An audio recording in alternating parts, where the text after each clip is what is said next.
Good morning, true crime friends. I've been sick, but I'm back. I know you thought I was down for the count, child. I was over here in my sick bed, this close to death, but I was following true crime like I am wont to do.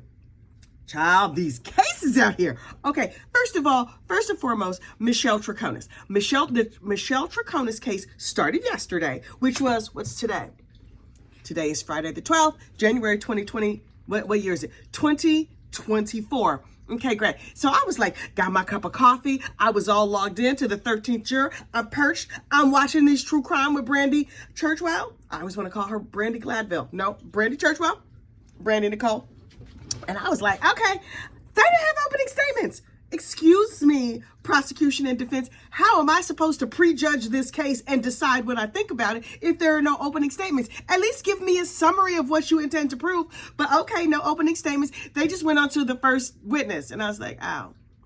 This is kind of boring. It was a police officer who walked us all through the house and it was like, oh, look, they have nice furniture. Look, this is a beautiful house. And honestly, I was like, how'd she keep the house so clean? Yes, she has a nanny. Yes, she has a housekeeper, whatever. She also got 5 kids. Like, do you have 5 nannies wrangling them at all times? There was no dust. Everything was so white. I was amazed. Anyway, completely beside the point. The cleanliness of her house had nothing to do with the alleged crime. But I was just like, wow. Also, the Michelle Triconis case so far, day one, boring. Oh my God, it was boring. I was like, This was like House Hunters minus the snark. I mean, I was providing my own snark sitting here in my very own house. But I was just like, okay. I fell asleep and woke up and didn't miss nothing. So I was like, okay. And so then I went on over to take just like a little peek, a little teensy peek at that Gypsy Rose case. And I was like, Gypsy Rose, nope. What I need Miss Rose to do is sit down and go on and live her free and happy life. She's over here still. So you're still trying to get a whole bunch of attention? Okay. I'm not. Gypsy, be free, be happy, be quiet. That's what I'm gonna need you to do. Can you just go over there with your husband that looks exactly like your mama and just live a nice, peaceful life? How you get down intimately with that man in the bedroom, I do not need to know. I do not. Nobody wants to hear about married people's oochie coochie. Your marital congress is your marital business, and none of us need to know about it. But wait. Just when you thought that the true crime gods has left us alone, oh, the gossip gods have shown up and shown out. There is a case out of Florida that has everything. After Florida, I love you, Florida. Florida, you never disappoint. I am talking about the state of Florida versus Franklin Tyrone Tucker. Oh, Florida v. Tucker. Oh, this case, the court TV or whoever out here in the world is calling it the Treehouse murder case. And I was like, okay, the Treehouse murder case. I'm so silly. I thought that the Treehouse was like the name of an apartment complex. Oh, that's cute. Do they have like woodland creatures or whatever as their thing? No, it's an actual treehouse. Some humans, some real live grown adults were living in a treehouse. Oh, okay. But not like the cute kind of treehouse that you had when you was a kid that you built with your friends.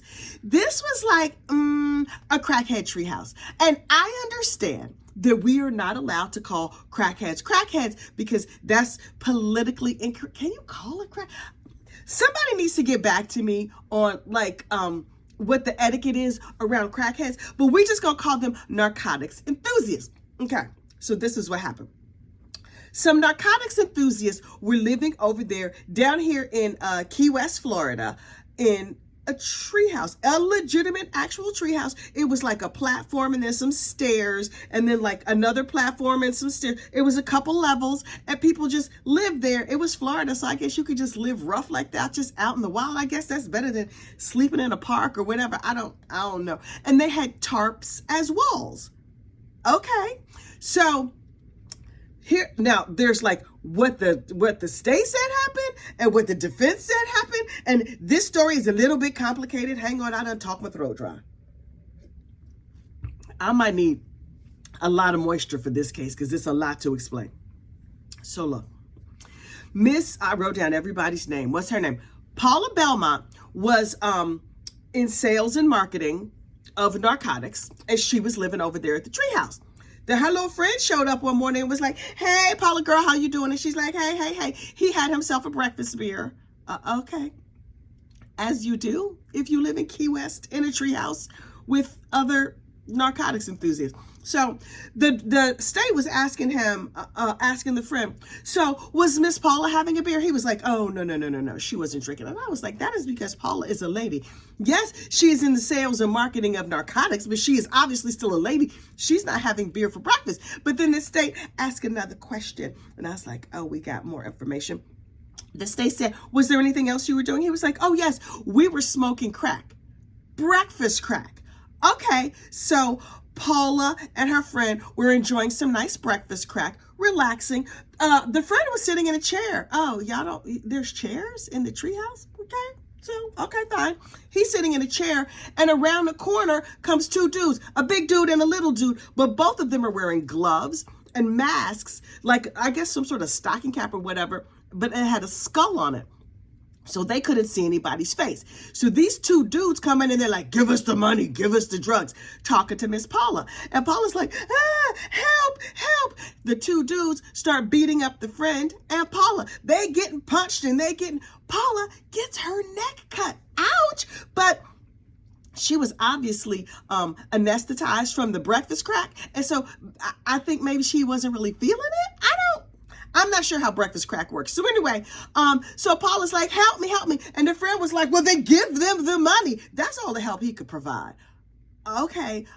Also, sir, that's not really that helpful. I think she meant, can you jump in and get this dude off of me? But he was like, Heifer, just give up the stuff so they can stop hitting me, because now they have knocked over my beer and they're messing up my buzz. So Paula was like, okay, here you go, fine gentlemen. Please, let me go back to enjoying. Don't keep the rack the rock I'm currently working on, but you can have the other rocks and my little bag full of money. So they take her bag full of money and they go to leave. And a neighbor runs up, and the neighbor, who is actually trying to offer actual help, gets stabbed 5 times and gets his nose broken, and he dies at the hospital.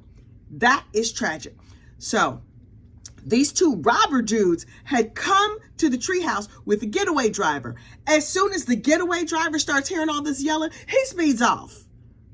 Okay, I need to know how the two assailants got away. Did they just get on the bus after that? Do they have buses in Key West? Did they walk? Did they run? Can you run with a bag full of crack? I guess crack is small and lightweight. You could probably run with that. I don't know. I'm not sure how much crack it was or how much money it was. But the getaway driver was like, oh no, this sounds like trouble. So he sped off.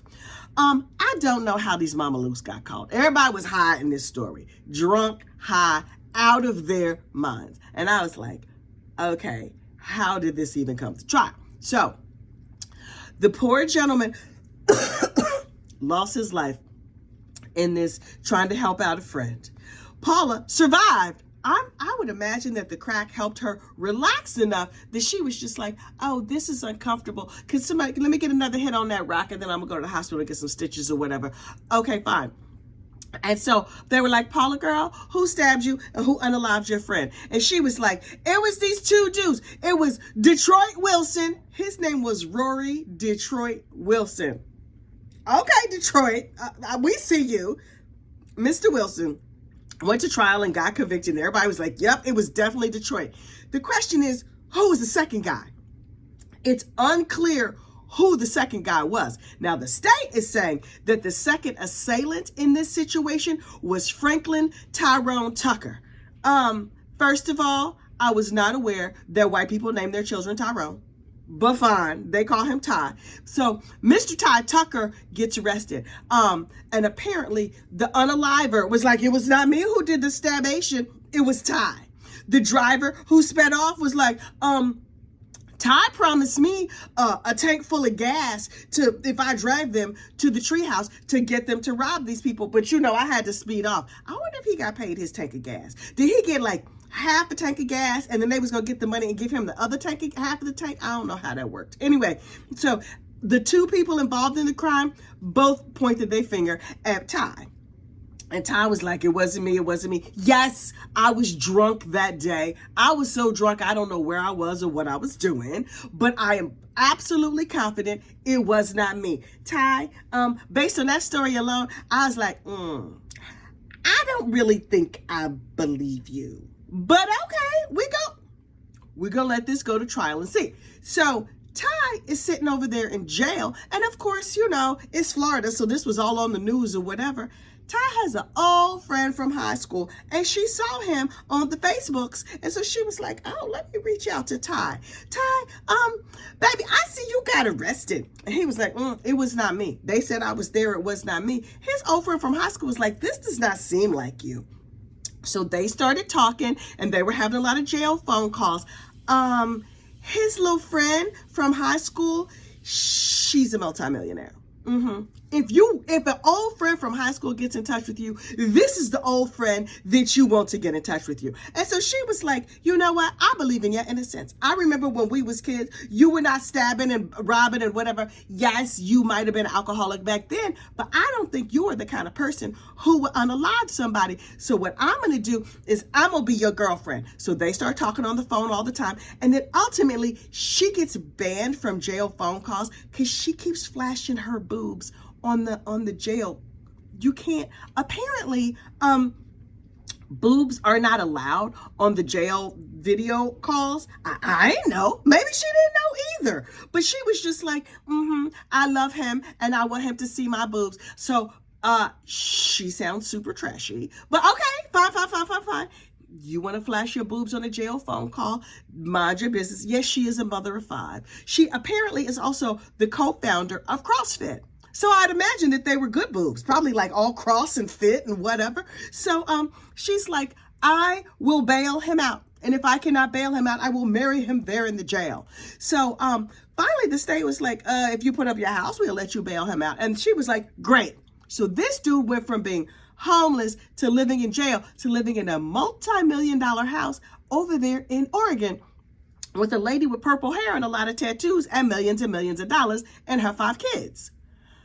Ty got to come up. That's a come up for your ass. That is a come up. So Ty was like, okay, now I got money. Now I have some nice perky boobs and a wife. I'm living here with these 5 kids. That seemed like a lot of kids, but for millions of dollars, you could probably put them kids in another wing and hardly never see them. Okay, great. His wife is like, I am fighting for Ty's freedom. But these lawyers are like, yeah, Ty, dude, just take a plea. And he's like, I'm not going to take a plea. And they were like, yeah. Only you should definitely take a plea. And he's like, right. I'm not taking a plea. Who said I was there? What proof do you have that I was there? The driver who sped off in Detroit, who's already doing life in prison, he's trying to put it on me. I'm telling you it was not me. So Ty was like, you know what I'm going to do? I'm going to go pro se. I'm going to be my own lawyer. Now listen. Normally, it's a straight ass fool who is their own lawyer. And I'm like, ooh, I can hardly wait. Let me watch every little single bit of this. Here's the thing.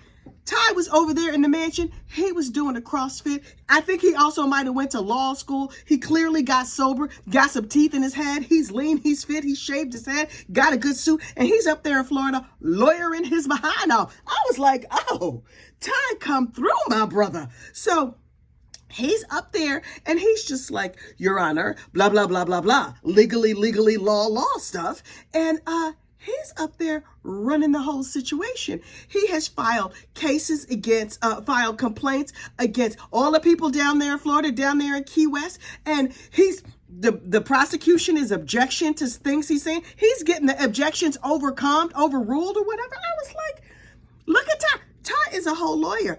I am watching this case because A, Ty is doing better than your average lawyer. I suspect Ty might get off because the only people who say he was there was the killer who was already convicted and the getaway driver who drove off. And it's a couple of different stories as to why they went there or when they went there or all that other stuff. There's no DNA evidence or whatever that says that Ty was there. His fingerprints are not on anything. There's not a lot that ties him to this case. The only thing that ties him to this murderation and this assault or whatever are the convicted murderer and the getaway driver who sped off. Meanwhile, Ty has his zillionaire wife behind him on his side, and he's fighting his own case. So Ty, who was homeless at the time of the crime, now is pulled together. He's like a professional businessman. He's looking very dapper. He's in a good suit. It's a really good suit. I have not noticed his purple-haired wife there in the audience supporting him or whatever. They're estranged. Apparently, the stress of a murder case is hard on a marriage, but he's like, no, I'm gonna fight this case. She's still on my side. We just can't live together. Sometimes that happens. Okay, so I'm perched. I'm watching. I'm gonna see what happens, because so far, Mr. Ty, he's over there wearing the state out. He is spanking them publicly in court. Oh, he's at the sidebars. He's testifying. He's asking questions. He's speaking. His voice, ooh, the sultry, dulcet tones of his voice. I'm like, oh, Ty, tell us more. Meanwhile, the witnesses, these witnesses was like, yeah, we were there having some breakfast crack. Everybody, apparently, if you live in a tree house, sunscreen is not high on your list of things. So everybody looks like a vintage Louis Vuitton bag. Ooh, the dry, the skin. Oh, I'm like, ooh.